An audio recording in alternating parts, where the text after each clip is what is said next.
আমরা 2016 সালের প্রবলেমগুলো সমাধান করছিলাম। এসএসসি 2016 সালের প্রবলেম নাম্বার 46 পর্যন্ত আমরা সমাধান করেছি পূর্ববর্তী ভিডিওগুলোতে। 47 the mean deviation about median of the numbers. এখানে মোট 10টা নাম্বার দেওয়া রয়েছে। এই 10টা নাম্বারের সাপেক্ষে আমাদের মিন ডেভিয়েশন বার করতে হবে, কিন্তু অ্যাবাউট মিডিয়ান। তাহলে প্রথমত আমাদের মিডিয়ানটা বার করে নিতে হবে। মিডিয়ানটা বার করে নিতে গেলে প্রথমত আমাদের তথ্যগুলোকে ছোট থেকে বড় আকারে সাজিয়ে নিতে হবে। তো এই ক্ষেত্রে আমরা এখানে তথ্যটাকে ছোট থেকে বড় আকারে সাজিয়ে নিয়েছি। এই তথ্যগুলোকে আমরা ছোট থেকে বড় আকারে সাজিয়ে নিয়েছি। তাহলে যে তথ্যটা রয়েছে 7, 8, 15, 9 করে ছোট থেকে বড় আকারে সাজিয়ে নিয়েছি। মোট পদ হচ্ছে কি 10টা। এই 10টা টার্মের মধ্যে যেহেতু ইভেন নাম্বারের পদ, তাহলে মিডিয়ানটা হবে কি পঞ্চম পদ এবং ষষ্ঠ পদ এই দুটো যোগ করে 2 দিয়ে ভাগ, মানে 19 এবং 49 যোগ করে 2 দিয়ে ভাগ করলাম, তাহলে মিডিয়ানটা হলো কি 34। তাহলে এই মিডিয়ানটা আমাদের হয়ে গেল 34। পরবর্তী আমাদের ক্ষেত্রে যে ক্যালকুলেশন করতে হবে সেটা হবে কি মিন ডেভিয়েশন অ্যাবাউট মিডিয়ান। তাহলে ডেভিয়েশনটা কত মিডিয়ান থেকে, অর্থাৎ এই যে তথ্যগুলো, এই তথ্যগুলো 34 থেকে ডেভিয়েশন কত। তো প্রথম ক্ষেত্রে যে ডেভিয়েশন, এই ডেভিয়েশনটা হবে কি 7 আর 34 এর ডিফারেন্সটা হবে কি 27। 8 আর 34 এর ডেভিয়েশনটা হবে কি 8 আর 34 ডিভিশনটা হবে কি 26। এরকম করে সব ডিভিশনকে আমাদের বার করতে হবে। 15 আর 34 ডিভিশন হবে কি 19, তারপর 16 হবে 18, 19 হবে গিয়ে 15, 49 থেকে 34 এটা হবে গিয়ে 15, 53 থেকে 34 হয়ে যাবে 19, 62 থেকে 34 হয়ে যাবে 28, 77 থেকে 34 হলে হবে 43, 95 থেকে 34 ডিফারেন্স হচ্ছে গিয়ে 61। তো এক্ষেত্রে মিন ডিভিশন করতে গেলে এই সব তথ্যগুলো যোগ করতে হবে, অর্থাৎ 27 প্লাস 26 এদের যে যোগ করতে হবে, মোট 10টা ডাটা, সেই যোগ করে 10 দিয়ে ভাগ করতে হবে। তো এক্ষেত্রে এই ডাটাগুলো যদি যোগ করা হয় তাহলে এই ডাটাগুলো যোগ করে আসবে 271, তাকে 10 দিয়ে ভাগ করলে এটা হবে 27.1। অর্থাৎ 27 প্লাস 26 প্লাস 19 এগুলো সব দিয়ে যোগ করে আপ টু 61 পর্যন্ত তাদের যোগফলটা আসবে 271, তাকে 10 দিয়ে ভাগ করলে হবে 27.1। তাহলে mean deviation about median of the numbers আসলে উত্তরটা হতো 27.1। এখানে এই 0.1টা নেই, তাই এক্ষেত্রে আমরা বলতে পারি কোনো অপশানই সঠিক নয়। প্রবলেম নম্বর 48, 48 নম্বর প্রবলেমটা। Integration 0 to pi mod of cos x dx। তো যখনই আমরা এই মডের কোনো অঙ্ক করি, আমাদের প্রথম কাজ হলো এই মডের মধ্যে যে ফাংশনটা আছে সেই ফাংশনটাকে আমাদের 0 করে নিতে হয় এবং সেখান থেকে x এর ভ্যালু বার করে নিতে হয়। এক্ষেত্রে x এর ভ্যালু হবে কি x = π/2, cos π/2 0 হয়। যে পয়েন্টে এই মডের ভিতরে যে ভ্যালুটা রয়েছে সেটা 0 হবে, সেই পয়েন্টে আমাদের এই ইন্টিগ্রেশনের লিমিটটাকে ভেঙে ফেলতে হবে। অর্থাৎ এই লিমিট থেকে আমরা একটা ভাঙবো 0 থেকে π/2 mod of cos x dx, আর একটা হবে π/2 to pi mod of cos x dx। তো প্রথম বিষয় হলো গিয়ে মডের কোনো অঙ্ক থাকলে ইন্টিগ্রেশনে এই যে মডের ভিতরে যে রাশিটা রয়েছে সেই রাশিটা = 0 করে আমরা সেই রাশি থেকে x এর মানগুলো বার করে নেব।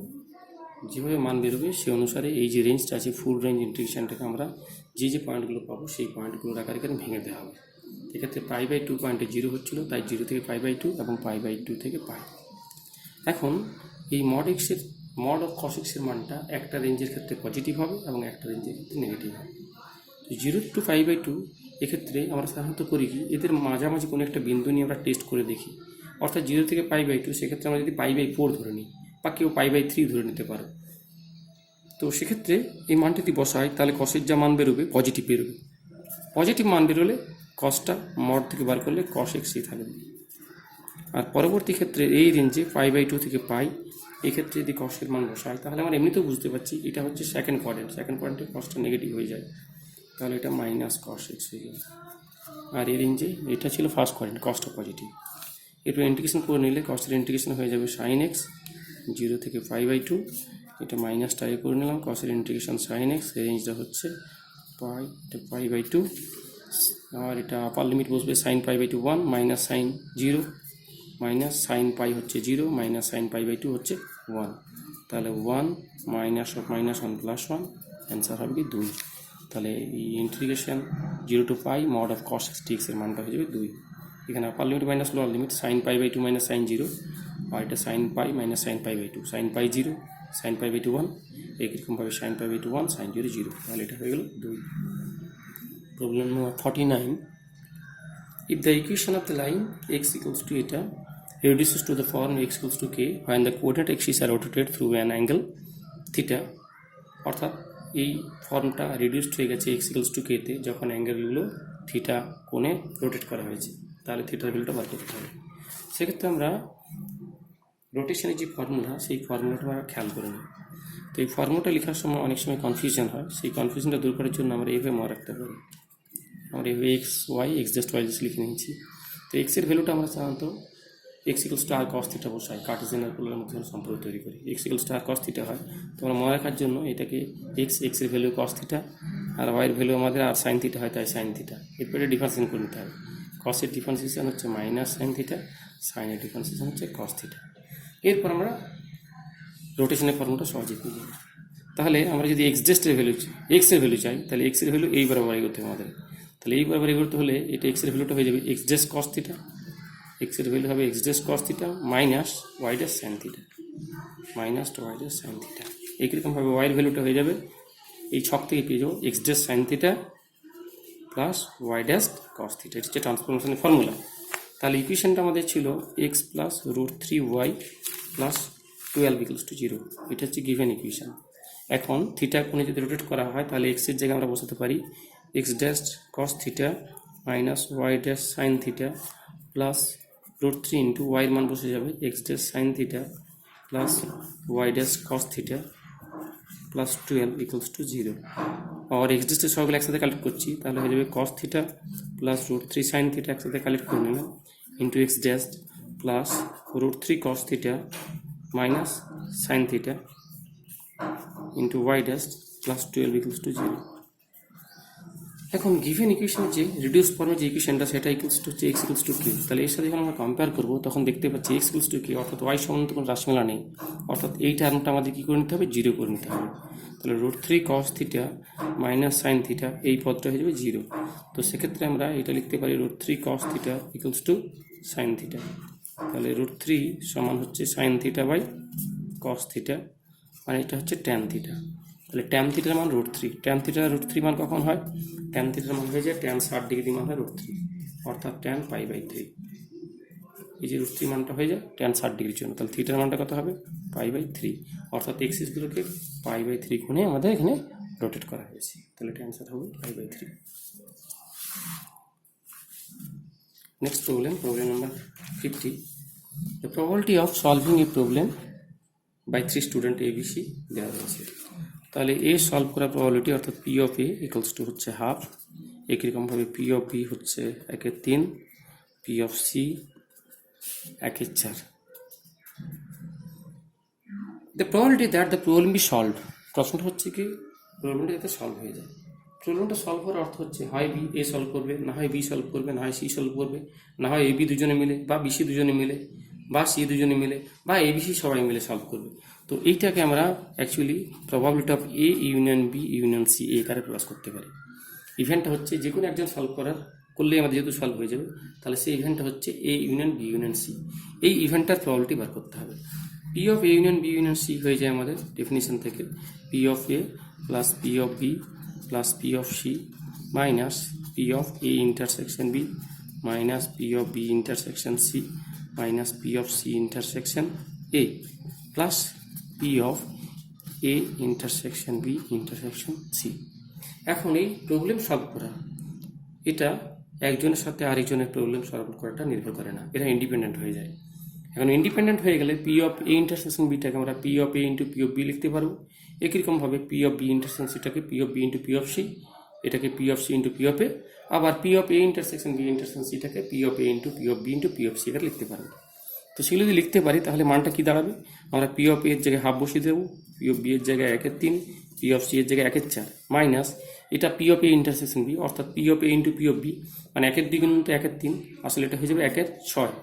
একইরকমভাবে পরেরটার ক্ষেত্রে হবে P of B into P of C অর্থাৎ 1/3 ইন্টু 1/4, তাহলে হয়ে যাবে 1/12, P of C into P of A অর্থাৎ হয়ে যাবে এটা 1/8, আর finally P of A into P of B into P of C অর্থাৎ 1/2 গুণিত 1/3 গুণিত 1/4 অর্থাৎ এটা হয়ে যাবে 1/24। এই ক্যালকুলেশন করলে লসাগু হবে 24, এক্ষেত্রে হবে 12, 8, 6, -4, -2, -3 অ্যান্ড ফাইনালি 1। তাহলে এটা ক্যালকুলেশন যদি আমরা করি, -4, -2, -6 এর সাথে ব্যালেন্স হয়ে যাবে। এটা 12 8 20, 20 একে 21, 21 থেকে 3 বিয়োগ হলে হবে 18, 18/24, 6 3 18, 6 4 24, 3/4। তাহলে এই প্রবাবিলিটির যে অ্যান্সার আসবে সেটা হচ্ছে 3/4। তাহলে 3/4 এটা আমাদের ক্যালকুলেশন করে এলো।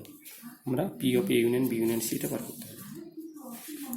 পরবর্তী problem, if standard deviation of the numbers 2 3 8 2y and 11 এটা 3.5 হয়, দেন ভ্যালু অফ y। তো এখানে এই প্রবলেমটা ভুল রয়েছে, এই প্রবলেমটার কোনো অ্যান্সারই হবে না। তো সেক্ষেত্রে আমাদের প্রবলেমটা নিয়ে আমরা যদি আলোচনায় আসি, তাহলে স্ট্যান্ডার্ড ডেভিয়েশন করতে গেলে কী করতে হয়? স্ট্যান্ডার্ড ডেভিয়েশন করতে গেলে প্রথমত এই যে রাশিগুলো দেওয়া আছে, এখানে 1 2 3 4 5টা রাশি দেওয়া রয়েছে, 5টা রাশি দেওয়া রয়েছে। তাহলে এদের প্রথমত মিন বার করে নিতে হবে, এক্স বার। মিন বার করার পর এক্স মাইনাস এক্স বার বার করতে হবে। প্রথমত মিন বার করতে হবে, এক্স মাইনাস এক্স বার এর হোল স্কোয়ার বার করতে হবে, তাকে এন দিয়ে ভাগ করতে হবে। তাহলে তার পজিটিভ রুট নিলে আমরা স্ট্যান্ডার্ড ডেভিয়েশন পাবো। ঠিক, এখানে প্রবলেম যেহেতু ঠিক নেই, তাই আমরা 51 নিয়ে আলোচনা আসছি না। প্রবলেম নাম্বার 52তে একটা সমীকরণ দেওয়া রয়েছে, সেই সমীকরণগুলোর দুটো বীজ, থার্ড ডিগ্রি ইকুয়েশন, 3টে রুট। তো 3টে রুট আমাদের দেওয়া নেই, এখানে বলে দেওয়া আছে দুটো রুট, তাদের মধ্যে অনুপাতটা হচ্ছে 3:2। তাহলে রুটগুলো বার করে নিতে হবে। তো এক্ষেত্রে প্রাথমিকভাবে আমরা অ্যান্সার থেকে বলতে পারি, যেহেতু দুটো বীজ 3:2 অনুপাতে রয়েছে, তাহলে এটা হওয়ার সম্ভাবনা রয়েছে 4 6, এটা হতে পারে। এই দুটো হতে পারে, -4 -6 হতে পারে, আবার এখানে 4 6 হতে পারে। এই দুটো হবে না, 4 -6 এটা বাদ চলে গেল, কারণ 3:2 অনুপাতে থাকলে এটা হবে না। তো সেক্ষেত্রে আমাদের এই -1 এবং 1 দেখে নিই, -1 এবং 1 এর মধ্যে কে স্যাটিসফাই করছে। তো এক্ষেত্রে যদি আমরা এখানে -1 বসাই, -1 বসালে দেখবো ইকুয়েশনটাকে সহজে স্যাটিসফাই করে যাচ্ছে, কারণ -1 এর কিউটা হবে -1 -9 × 1 -1 স্কোয়ার +1 হয়ে গেল, 14 × -1 -14 +24। তাহলে এটা ক্যালকুলেশন করে দেখছি 0 হয়ে যাচ্ছে, অর্থাৎ এই যে গিভেন ইকুয়েশন, এই সমীকরণের একটা বীজ হচ্ছে x = -1। তাহলে x = -1 একটা বীজ, এবং বাকি বীজগুলো হয় -4 -6 হবে, না হয় -1 4 6। ঠিক আছে, এই সি এবং ডি এর মধ্যে হবে। এখন আবার একটা বিষয় রয়েছে, বীজগুলোর যোগফল হতে হবে, বীজগুলোর যোগফল হতে হবে 9। তো বীজগুলোর যোগফল যদি এখানে করি, এখানে বীজগুলোর যোগফল কিন্তু 9 হচ্ছে না, এই কেসটার ক্ষেত্রে বীজগুলোর যোগফল হচ্ছে 9। তাই সহজেই আমাদের উত্তর হবে এটা, কারণ এই বীজগুলোর যোগফল হচ্ছে 9। ঠিক, এখান থেকে আমরা সহজে ওইটা করে নিলে আরও সুবিধা হতো, যেহেতু এই সমীকরণটা রয়েছে, এই সমীকরণ থেকে আমরা বীজগুলোর সমষ্টি 9 হবে। ঠিক আছে, তো বীজগুলোর সমষ্টি এখানে যদি দেখি, এখানে বীজগুলোর সমষ্টি হচ্ছে কি আমাদের 11, এটার বীজগুলোর সমষ্টি হচ্ছে -1, এটা হচ্ছে -11, আর এটা হচ্ছে 9। তাহলে এটা আমরা সহজেই করতে পারতাম, এই আকারটা আমার দরকার নেই। আর এমনিতে যদি আমরা করি অঙ্কটা, আমরা যেমন হয়ে রয়েছে, অঙ্কটা বড় হবে, তাতে আমরা অঙ্কটা এভাবে হতে পারি, যেহেতু 3:2 অনুপাতে রয়েছে, তাহলে একটা বীজ 3α হলে আর একটা হবে 2α, যেহেতু সমীকরণে 3টে বীজ, তাহলে আর একটা বীজ ধরে নিতে হবে বিটা। তাহলে relation between roots and coefficient থেকে আমরা এই প্রবলেমটা সমাধান করতে পারবো। তো সেটা অনেক বড় হয়ে যাবে, সেক্ষেত্রে আমাদের এই অপশান থেকে উত্তর করাই বেটার।